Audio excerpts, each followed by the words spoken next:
Good morning, everyone. Happy weekend.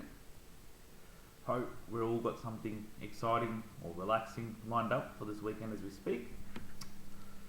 Would like to review last night's game, Essendon versus St Kilda at Marvel Stadium. Essendon home game it was. Okay. Before I do that, would like to first take this opportunity to acknowledge a sponsor of my channel. If you see the banner on the top right of this recording, Sai Sri Foods. Thank you so much for being my sponsor. Sai Sri Foods are a very well-known Indian manufacturing firm that provides wonderful dough that helps you make like lovely Indian steamed pancakes and fried pancakes, along with some yogurt they sell, and some Indian cool, sweet and salted drinks. They're based in Dandenong, but they have branches all over Australia and the world. So if you do Google them up, please do get in touch with them if you're interested. They'll be more than happy to help you. And we've been to their business for a long time, so they're very well known to us. They're a well-known entity to us. On the left-hand side, you'll see a banner called the Roki School of Excellence. Okay, this is an academic tutoring school that was founded by my wife and I. And academically, we tutor maths, years 5 to 12. Musically, we also tutored Western drums, octopad, which is an Indian electrical percussion instrument, as well as some South Indian classical drums, similar to a tabla. So enrollments are open throughout the year. Please do get in touch with us if you're interested, or if you have a child or any other friend who might be interested, to get in touch with us. That's the school we founded. Okay. So again, I repeat, we do offer services in maths and drums. Okay. Classes are run individually and in group. So please do get in touch with us if you're interested to have or to learn or take classes in a group environment or in an individual environment. Okay, on to the main content of this channel or of this recording. Wow, what a close shave it was last night. Yeah, absolute close shave.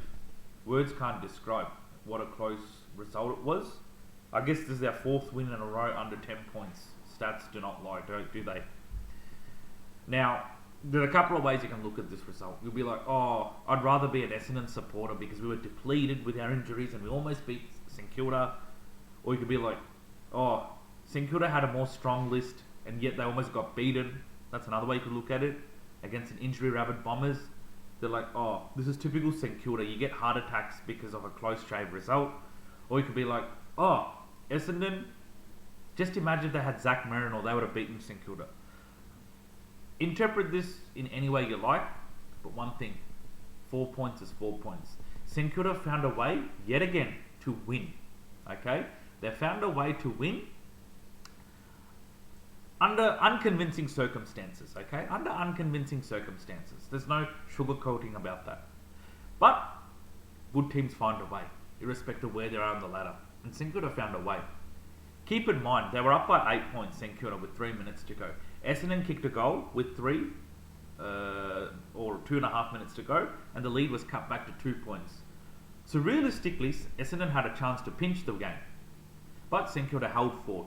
St Kilda almost gave away the game. I remember Jack Steele kicked it out on the full twice. Essendon kicked it into their forward 50, but it was intercepted, it was spoiled, and St Kilda held on. They did enough. Okay. I remember Ross Lyon was interviewed in the game last night. He was saying, I know they were all close shave wins the last 4 weeks, but every one of them have been different. Absolutely, they've been different. There's no doubt about that. You look at the Melbourne game, we were very slow. We turned up in the last quarter, came from behind and win. North Melbourne, we let them jump early. We took control in the 3rd quarter and we held on.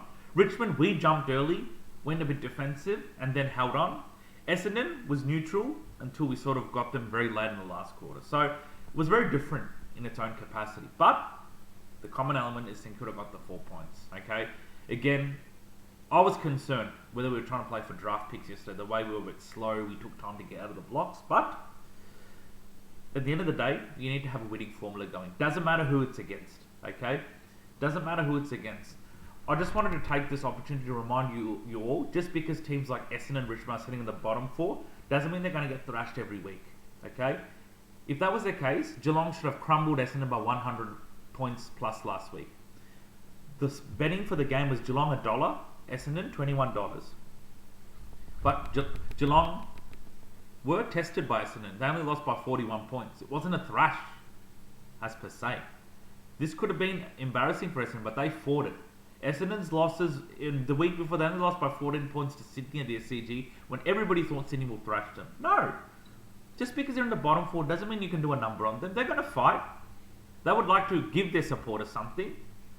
What gives us right to think they're not going to give their supporters something in the form of competitive spirit? Isn't it? So, at the end of the day, yeah, we knew they were going to come out. We knew they were going to fight it. Yeah, they've got their captain out. They've got a huge list of injuries. Okay? We understand that. I appreciate that. But, no.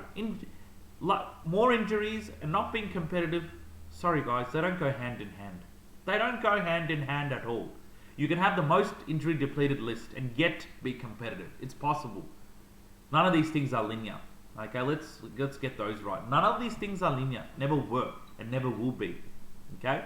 St Kilda had a few outs too. It's not that they had a full list yesterday, but it wasn't as depleted as Essendon. Still, they got the job done. Okay?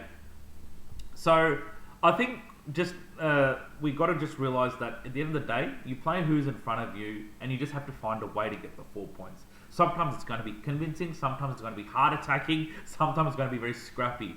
But at the end of the day, St Kilda sit 11th, and that probably will be where they end up finishing. God knows, depending on next the final round results. But winning formula is very important.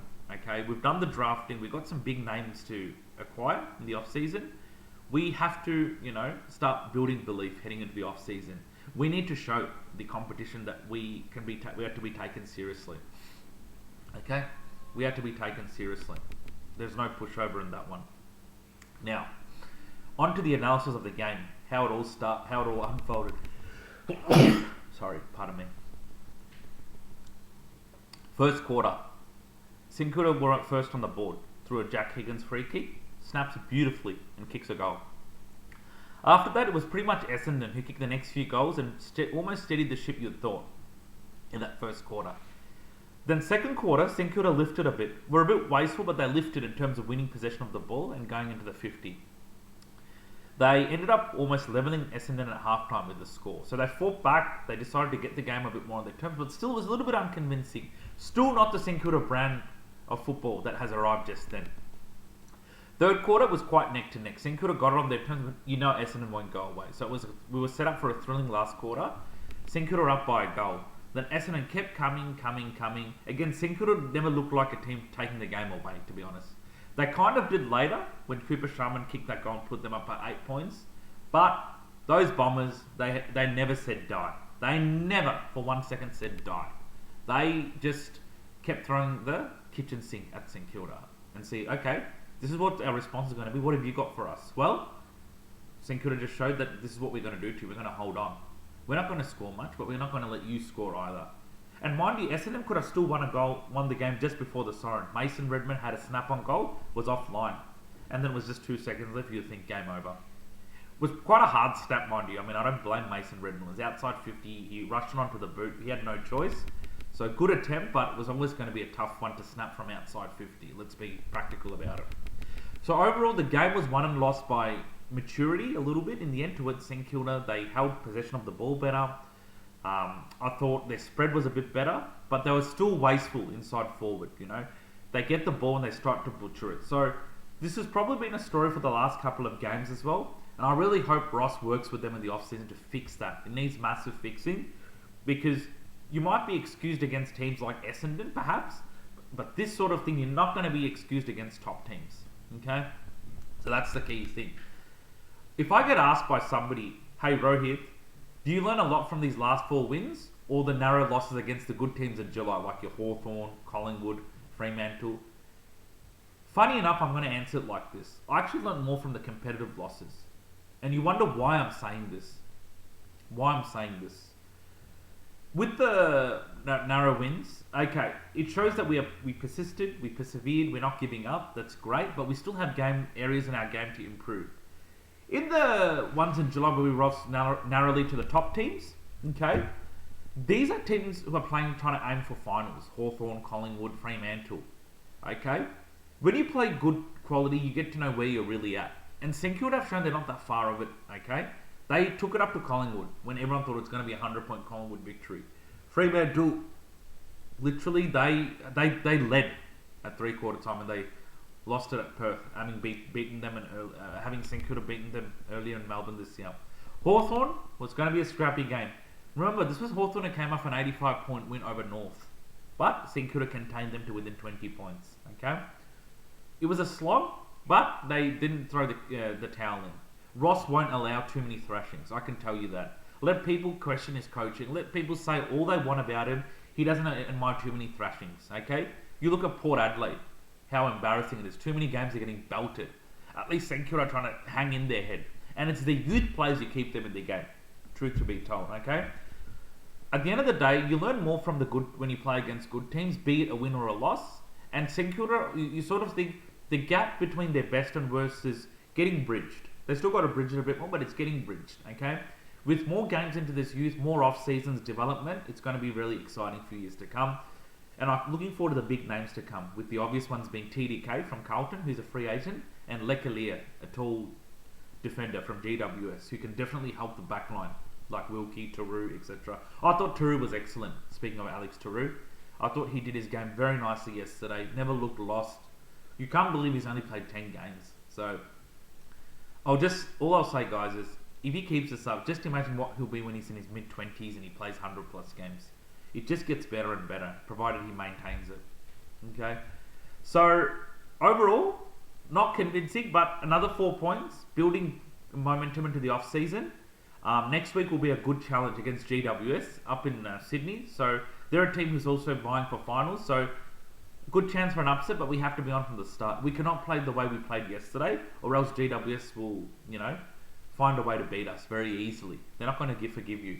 I remember when we played them in Gatherine early this year, they were up by 55 points in the last quarter, but St Kilda competed and reduced the margin to within 30 points. So that was pleasing. But we have to turn on from the start. There's no point leaving it till late. It might work with some teams like Richmond, but it's not going to work against teams like GWS. Because what those teams tend to do is when you're a bit behind, they're going to make you chase even more by building a bigger lead. They'll let your chase be successful for a certain period, but they're going to make your chase harder work. Okay, that's the difference between those type of teams and these teams you play. Truth to be told. Okay, so I'll leave it there, guys. Have a lovely weekend. My next video will be a preview of that game. Will come out later next week. Meanwhile, if there's any content in between to talk about, like contracts or anything intriguing to note, I'll definitely do a quick video on that and post it up on my channel. Please feel free to subscribe to this channel. Please feel free to circulate to friends or well-wishers or family who might be interested. I'll be happy for that to happen. And yeah, comment on your thoughts on these videos. Feel free. Any opinions, thoughts, questions, concerns you have, please comment. I'll be more than happy to read into that.